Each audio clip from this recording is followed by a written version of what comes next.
Final Fantasy XIII, Square Enix has announced that the game will be on 3 discs. Now, this is something I wanted to talk about. I listened to Gamer on Duty. Big shout out to Dave. No, it wasn't on Gamer on Duty. Gamer on Duty. It was a Gaming Goons. Big shout out to Dave, Chase, Daze, all the guys out there.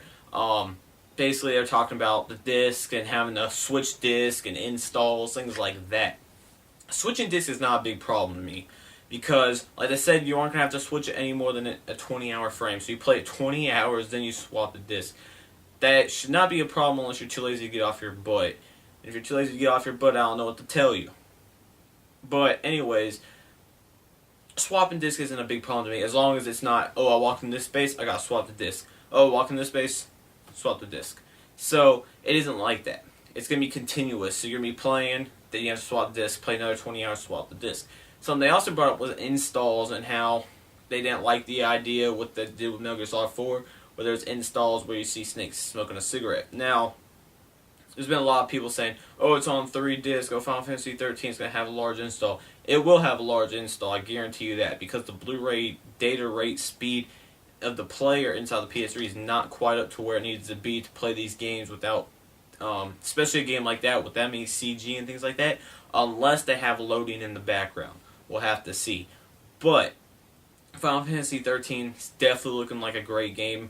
It's already been released in Japan. It's sold pretty well, so we'll definitely see how that goes. But what would I rather have, more discs or installs? I'm one of those people that I've never had a problem with installing a game.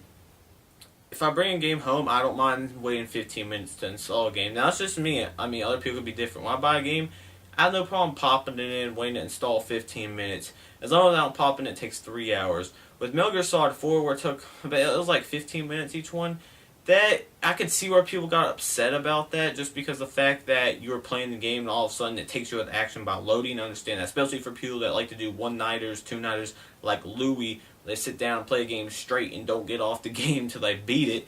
I can definitely see where you're coming from there.